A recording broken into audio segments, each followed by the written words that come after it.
bad games, there are complete, absolute, atrocious disasters, there are career enders, and then there are games like Concord. So bad that it might even cause the next great video game industry crash, and that's not even hyperbole. What's going on, guys? Welcome to another episode of Smash JT.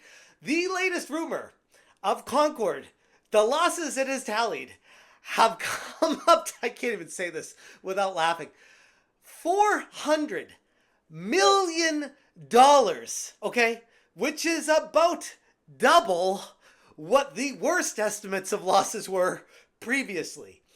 We are approaching $500 million for a game that just fell flat on its face. The writing was on the wall. We tried to warn the studio. We were preaching, screaming from the mountaintops before the game came out. No, stop it. Don't do this. Get rid of the pronouns. Make the characters more attractive. Stop charging money for this game. You're doing everything wrong, and you're basically copying Guardians of the Galaxy for a cost of a game of $40 that there are other games free to play and better experiences elsewhere. This is the definition of the most extreme echo chamber that could ever exist in modern gaming.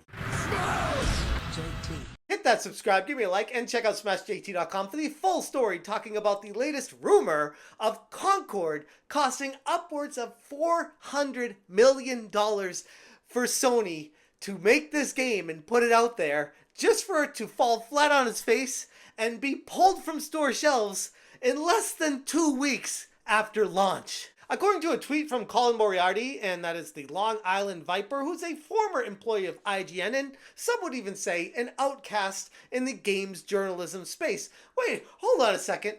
I wonder why that is. Probably because he's logical with his approach and looks at things rationally?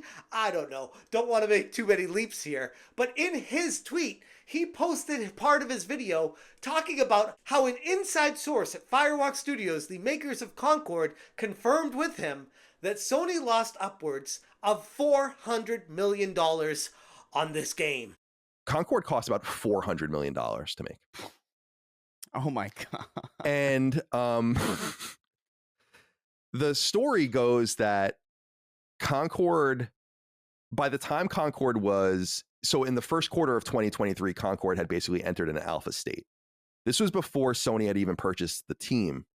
But Sony had been working with Probably Monsters, and which was the original owner of Firewalk and Firewalk, probably since late 2020, maybe 2021 at the latest on Concord. The game was in development before that. Up to the point that the game went into alpha state, they had already spent about $200 million on it. Concord was internally referred to as the future of PlayStation. They were already pinning this up against the likes of Star Wars. Okay? You need a fan base. You need to have something naturally, organically grow to have people love it and fall in love with it and enjoy it and appreciate it. You can't just throw a whole bunch of money, or in this case, even more than a whole bunch of money, at something and just expect people to flock to it. That's not how any of this works. The game was in a laughable shape when it was shown. And basically, like when the alpha was ready to go and they were kind of being like, we're ready to kind of get moving towards getting this thing out in the next year or two, it was in such horrible shape that Sony felt like they needed to spend that much money again. So, 200 plus 200 to get the game to the MVP status, not to the status of it being like a great game, to get it to just viability. The beyond catastrophic development happened under Firewalk Studios, the studio Sony acquired in 2023 to develop the project. And I talked about this in greater detail in previous videos about how Firewalk Studios was completely a mess behind the scenes, where I had an insider reach out to me telling me about what the day-to-day life was there, how horrible and toxic the environment was, how it was an echo chamber, that anyone who dared step outside of that echo chamber and try to bring rationality into the conversation was immediately excluded from the echo chamber, reinforcing an environment of toxic positivity, where if you don't agree with these people that think they know what's right, you are then excommunicated from the cult. A major thing about the game is that there was, and I think we can kind of get this vibe from just the nature of the people making it and kind of the way the game reads and all that, a toxic positivity vibe. You weren't allowed to say anything, apparently internally, about this game, about how like something's wrong with it, character designs are not right, and so on and so forth. They really truly believe this was Herman Hulst's baby, apparently.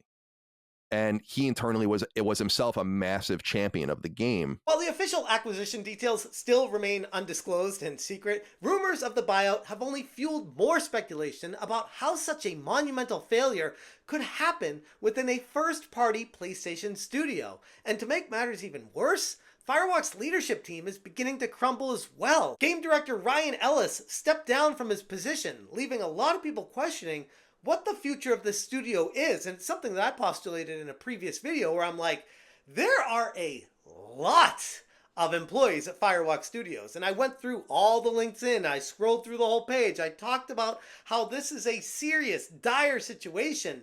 And what the hell are these people even doing every day? Are they driving into work and sitting at their cubicle and just waiting for some bigwig at Sony to tell them that they don't have a job anymore? Because there's literally no reason for them to even work anymore. Why did this happen? This game was heavily championed behind the scenes. Now we know this because Sony ended up, what's funny is that the game is presented in Q1 2023 as this, you know, we're kind of getting towards the end. The game is nowhere near being done. It's in a horrible position.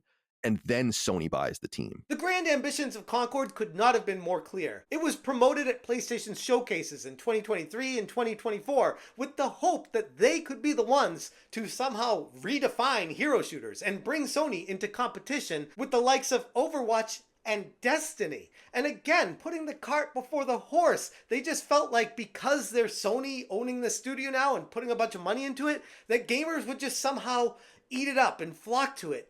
And I don't understand how out of touch an executive could possibly be with actual gamers. But that's never been how any of this has ever worked. The idea behind this was, and the term apparently verbatim had been used, that Concord is the future of PlayStation. That they had such major ambition for this game that it was referred to internally as a Star Wars-like project for Sony. Internally, the game was being positioned as a flagship title for the PlayStation brand, aiming to bring legions of players and establish itself as one of Sony's pillars of games in their future lineups. But reality set in, and when you step outside of an echo chamber, reality can hit you pretty hard, as many people had been stipulating leading up to this game's launch, including myself and Grums and tons of other people. I don't want to try to sound like I'm the only one. There were a lot of gamers that were like, no, this is not going to work for obvious reasons. And that was even before the free trial period, before it even launched. We were like, who's even going to play this? Who cares about this? Why should we care? What is the buying proposition for the gamer to care about this title? What are you bringing new to the genre that is just so, wow, my mind is blown, I have to play that game? And the answer was pronouns and gender ambiguity and robots. Not anything that anyone who actually games even cares about. That it can be repeatedly revisited over and over and over again, not only in cross media, but in what we were seeing. We've already kind of seen little bits of it. So the weekly story vignettes that they were going to release, and then of course the inclusion in Amazon's Secret Levels anthology, that's like just scratching the surface of it. By some estimates, only 25,000 copies of the game were ever sold, an abysmally low figure given the budget and the weight of PlayStation's brand behind it. And I had my doubts it was anywhere even close to the 25,000, but we'll go with that. The reports of toxic positivity within Firewalk Studios have been well documented by myself and many others as more information has come out about the studio that nobody who works in gaming looks at that as a well-oiled machine. If anything, it was the most ass-backward company where people would just go in and expect work to just be done naturally without actually putting your feet to the ground and doing anything. So yeah, the big things to take away: $400 million loss.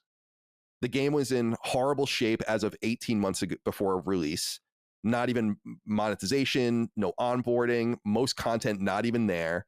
The game was in such bad shape at that point that they spent the budget of it again in urgent outsourcing to get the game finished. With Concord being unreleased and pulled from digital shelves and physical shelves at stores just 2 weeks after launch, Firewalk's future is now in Sony's hands, with rumors of the studio suggesting that employees are very uncertain about what's going to happen next for them. A lot of people are speculating that Concord will never see the light of day again, including myself, unless it gets sold off to another studio and it gets completely redesigned, completely reworked, and they cut it down to the bare bones of just the mechanics of the game and add new features in, put attractive people in the game, get rid of the pronouns, get rid of all this modern audience BS that gamers don't care about, and don't expect the game to just be balls to the wall, huge success blockbuster game.